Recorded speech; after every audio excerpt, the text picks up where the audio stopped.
This section of the course is about how you frame your picture. Essentially, when you look through your camera, what you choose to put inside the frame that the camera is pointing at. So your picture is like an essay.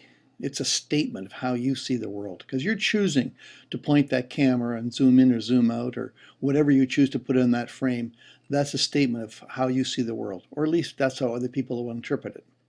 So photography is really like a language, but it's a visual language.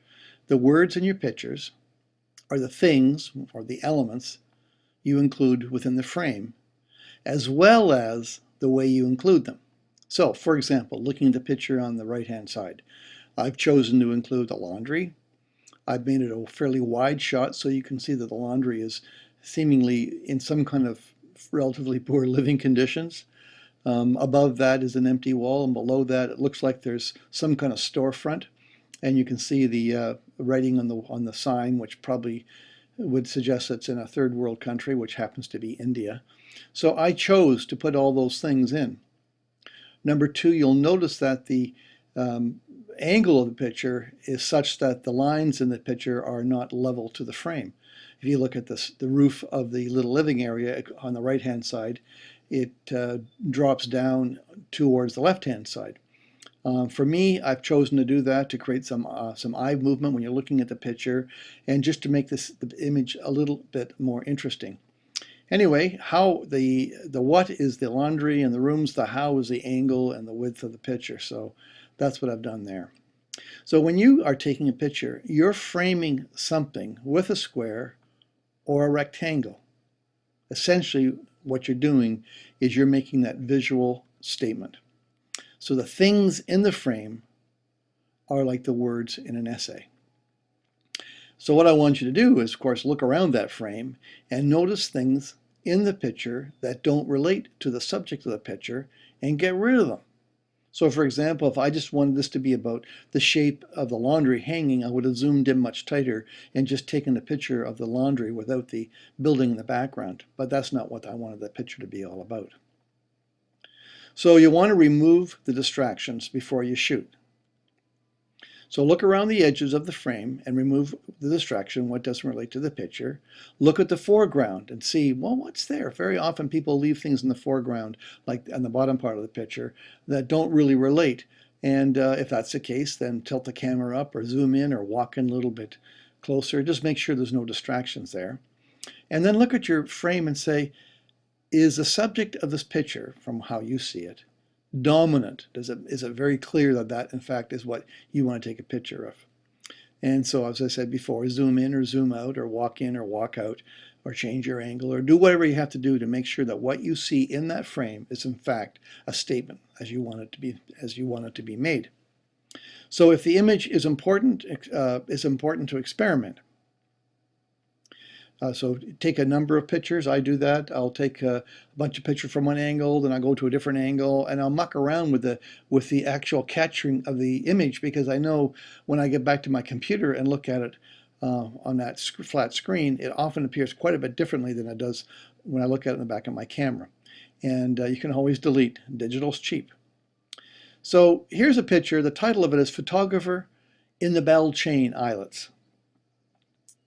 And here's the picture.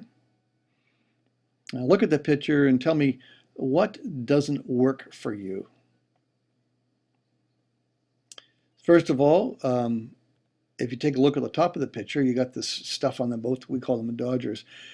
It doesn't really add anything to the picture. It kind of, to me, it gets in the way. The camera is washed out by the engine. You can't really see. Well, you can see it's a camera, but it's not accentuated with what's behind it. In fact, it's hidden by what's behind it. And essentially, there's just too much busyness in that picture. You see, even his head's a little bit out of focus, I think. I can't see for sure. Well, how about this picture here? So what I did, I moved a little closer. I got to the side, so he was away more towards the water in the background versus the islets. The sky is very clear. I think, to me, that was sufficient to define the top of the picture. The island's pretty clear, stands out by itself. You may have liked to have made it a little bit lighter, but to me it wasn't so much about the sea lions out there.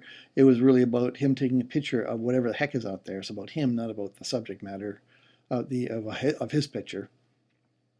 And you can see the photographer, if we compare the two pictures, you can see the photographer stands out much more clearly.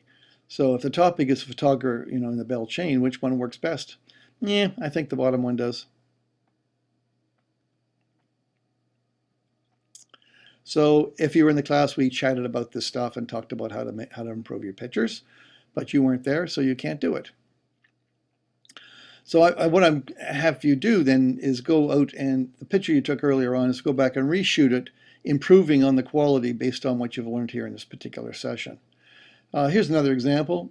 If this is a class portrait of Jesse who's sitting in the corner, it doesn't work. But if it's a class portrait of the class taking portraits, you see the girl on the right holding the reflector, someone's on the ground taking a picture with the camera, and someone else is just watching over.